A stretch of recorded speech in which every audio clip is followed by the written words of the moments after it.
Thanks for joining and congratulations on a hard-earned championship. The name's Caleb. They call me the setter.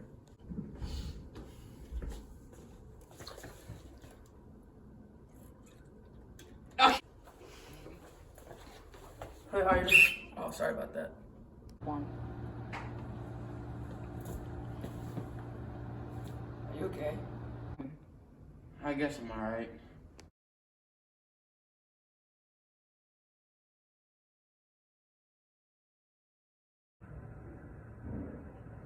Now, your road to glory is long, to say the least. Take me back to the beginning.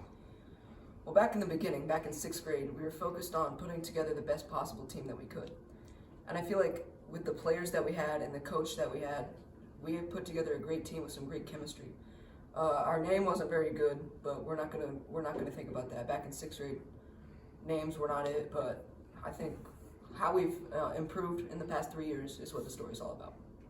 The glory is unique from the Mandators. Back in 6th grade, a devastating knee injury set you back, and you were deemed ineligible to play. What was going through your head when the doctor told you that you wouldn't, unable to play? That was my past, and this is my future. All I'm focusing on is winning another championship. You did not quit. You still wanted to be involved and take part of a championship team. So what did you do to become an athletic trainer? I didn't want to quit volleyball, and the trainer was the only road I could go down, and it paid off. The glory goes way back. 6th grade, you decided to hang up your cleats. You became a coach. Was this a tough decision? I knew my career was going to end someday. It was close to its end. I saw a team that needed coaching, and I knew I was the right man for the job. Did the 6th grade volleyballers find you, or did you find them? Well, they knew I had retired at that point, and they approached me. Logan Shore, God bless him, he approached me and he said he needed a coach, and I said, I need a job. Your road to glory is also unique from the other mass mandators. You weren't a part of this team until 8th grade. What made you want to be a part of this team? Well, with my other team, I just didn't have the chemistry that I saw in this team, and I was approached by Coach Gowan, and he offered me a 3-year contract for $12 million each year. So that was pretty good. It was a little less than my last team was paying, but the chemistry was there. I could tell. The glory was no easy feat. Take me back to the beginning. Back in 6th grade, we just couldn't do anything. You know, the chemistry was just terrible. We couldn't do anything right. We were absolutely terrible at what we were trying to do. Rough first year with the volleyballers. You decided to stick with this group. Was this an easy decision? It was an extremely easy decision. The chemistry was just right. We were recruiting people from out of state, such as Jaquavis Cranberry, who then punched our coach. That ended not so well. He got taken out. It was terrible. Rip Jaquavius. Now your coaching career began. You publicly said that you would head coach the volleyballers. Tell me about 6th grade year. Well, I was really hard on them. I probably shouldn't have been that hard on them. I thought it would make them better if I yelled at them, made fun of them, and humiliated them. But it didn't make them any better. If anything, they hated me. In 7th grade, was your confidence level higher or lower to what had happened last year? Well, my confidence is really kind of like out of whack. I treated them so poorly, and they came into practice every day, and they gave me a weird face every day. And I started treating them more as colleagues than I did as players. Because, as you know, we did pretty good that year. We lost in the championship game. And that's all I gotta say. Promising showing you guys fell short against the one-hit wonders in the championship game. I hear you guys gave a motivational speech in the locker room. What were you saying to your guys after that game? Do you not know proper etiquette? What happens in the locker room stays in the locker room. After a rough first year, you guys had a decent showing in 7th grade. Elaborate on this. Well, after first year, we were just trying to forget about that. That was out the window. We're focusing on this year and forgetting about the first year. So we're trying to put, once again, together the best team we could. And we had a similar team, but it was a bit of changes here. Obviously, Kenton couldn't play with the knee. But put together the same coach who did great and the same group of players who we could play around, had the great chemistry. And it was a fun year. We started off, we won a couple games, and then we moved in. We got some tougher competition. And eventually we had to play the one-hit wonders, and they were a good team. We started off pretty strong. You know, we took a lead. I think it was like around 2-1 in the beginning. It was a low-scoring game. They ended up getting us by 1, which really I took that personally. First of all, I just want to say that to me their name was fairly inappropriate. That it should have been banned. Second of all, that game was just came out and showed who was the better man, woman. Beginning of the year, the school had said that the blind volleyball tournament was canceled. Walk me through your mental mindset during this. I was devastated. All that hard work just went straight down the drain. It really wasn't, it was kind of expected with the pandemic and everything.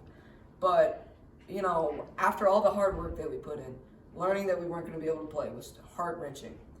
And when they announced the blind volleyball tournament, I was up, I was ready to go. But me and the team, we're going to win a championship finally. Our hard work is going to pay off. Now you're putting a team together for 8th grade. What are you thinking when you put this team together?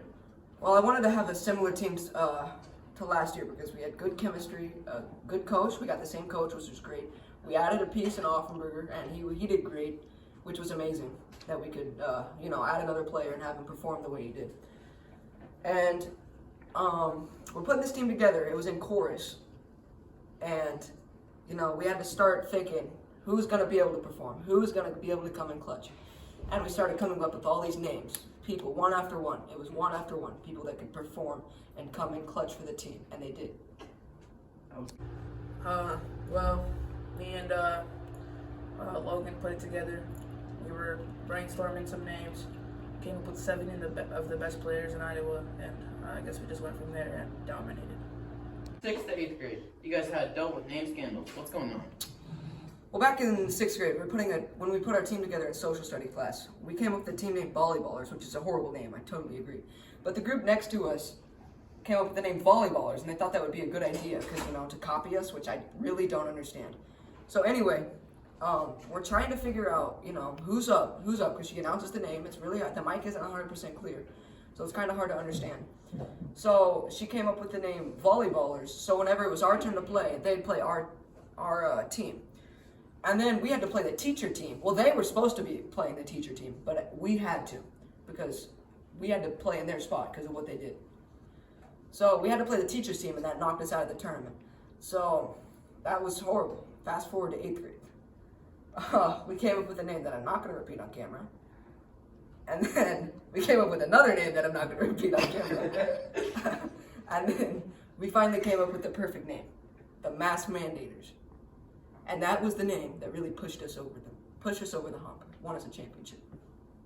Are you talking about the names I called my players? No, the team name. Oh, that okay.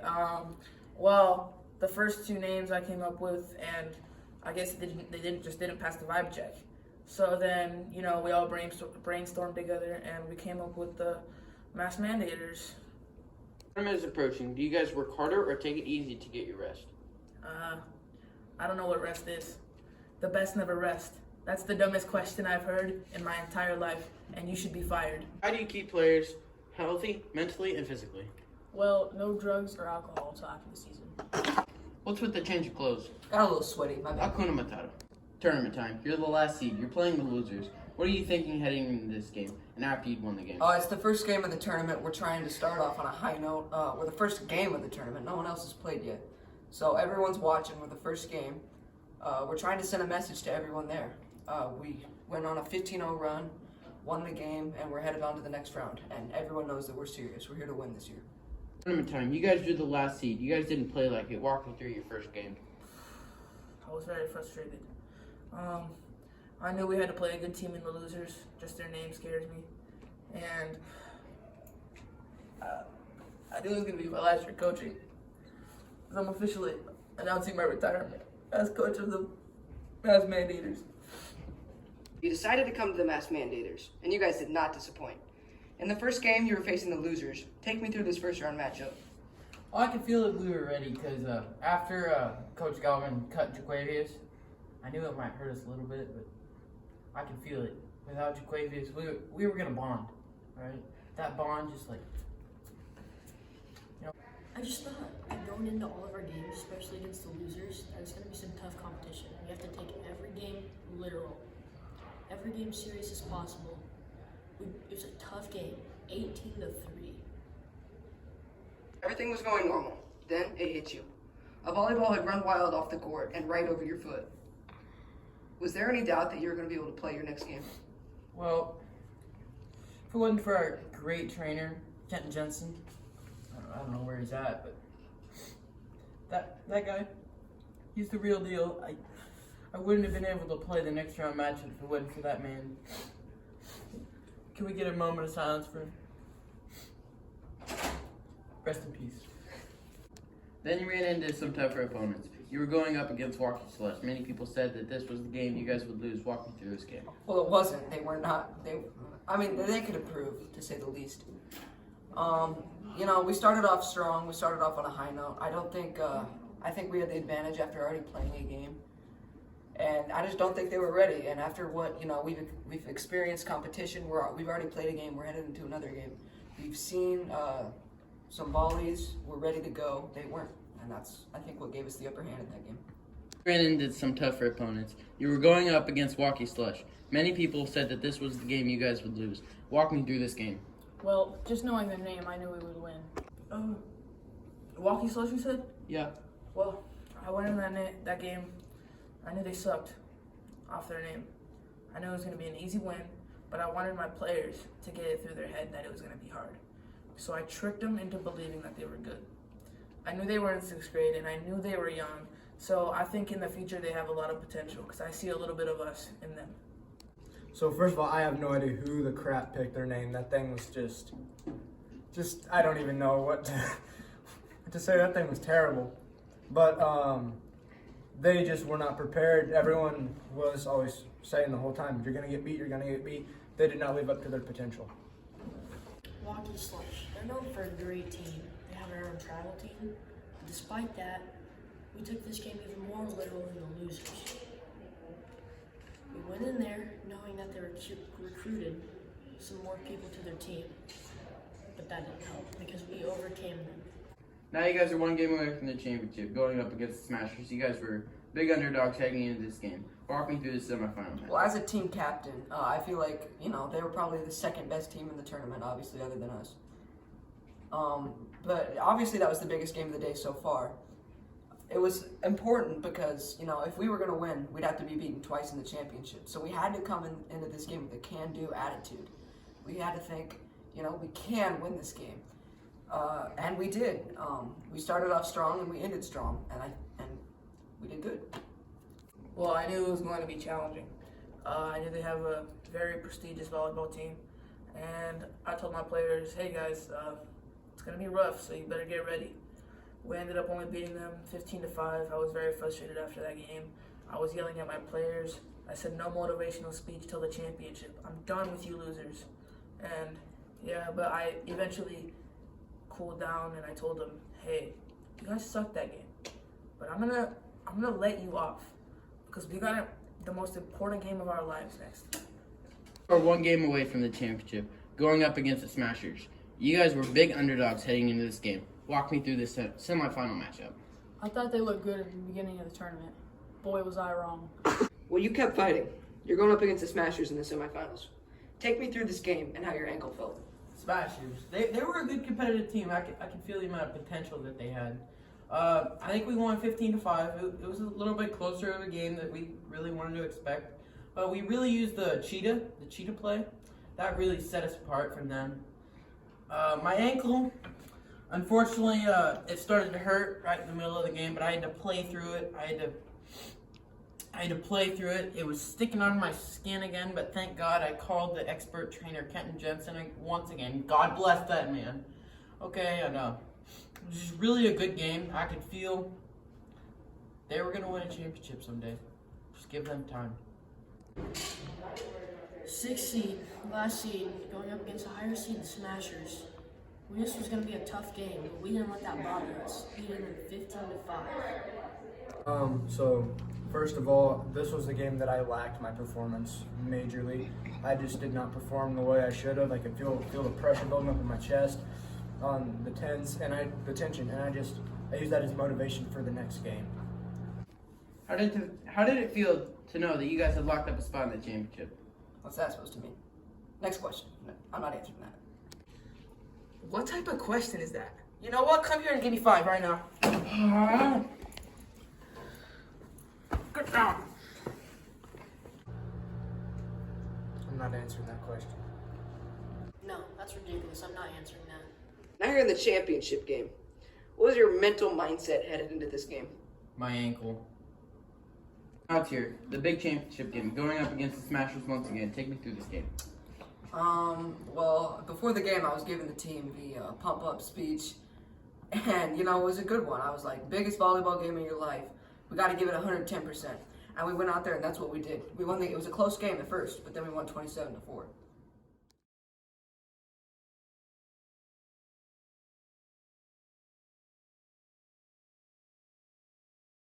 Well, I gave a very good motivational speech to my players. I know Logan Shore, God bless him, he also gave a very motivational speech. And I was bawling, if I'm going to be honest, inside. Inside I was crying because I knew that would be my last game as coach. But my players didn't know it. I'm the only one that knew. And inside, After the long-fought 10-minute game, 27-4, the buzzer sounded. It was like a 100-pound weight off my shoulders. Serving a long, hard game like that, it was just great to know that we were the champions. Truly, it was an incredible feeling. It was such a close game. It was a whole 34-4, so close. They almost had us, but we just pulled the win. You're a champion. Describe what you were feeling as the buzzer sounded, and you guys could finally celebrate your win.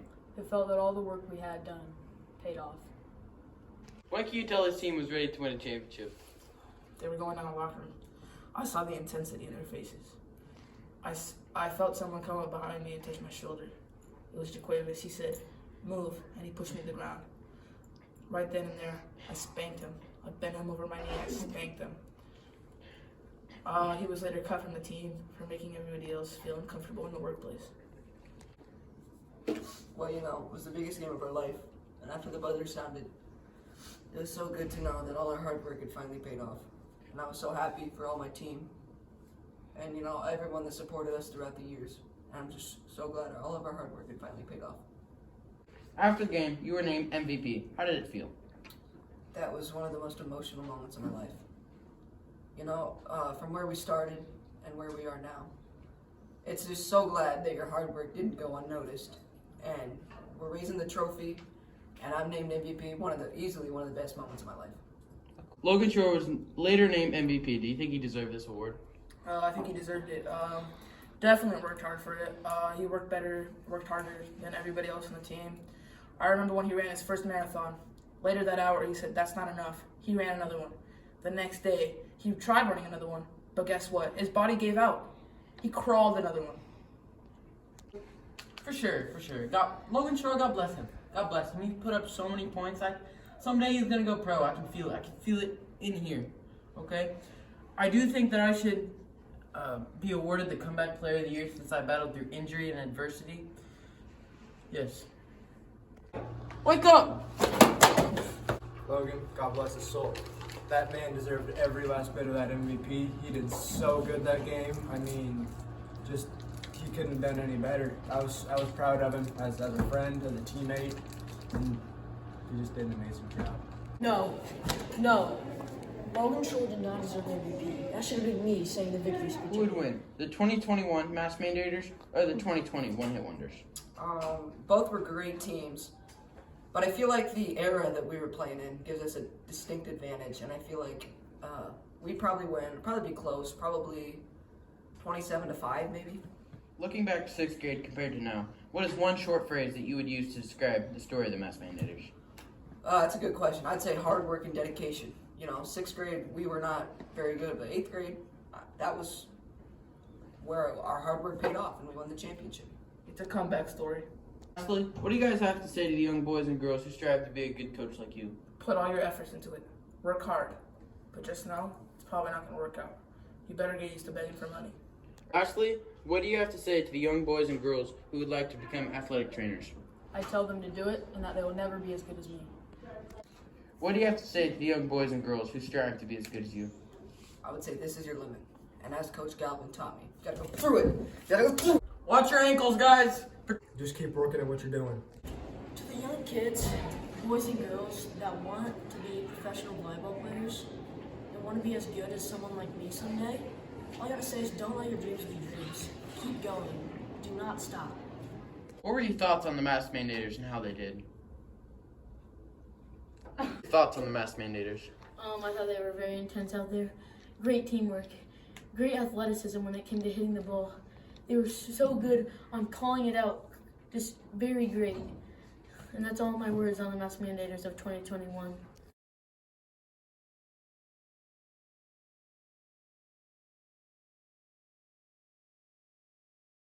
Road to Glory is unique with the Masked Mandators. Back in 6th grade.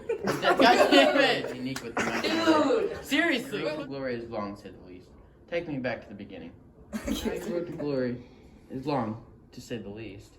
Take me back to the beginning. The players that It goes back, way back. 6th grade, you decided to hang up your cleats and you became a coach. Silence! For joining and congratulations on a hard-earned championship. The name's Caleb. They call me that. The glory is also unique. still, you kept fighting. Yeah, came up with a great name that I will not repeat on camera.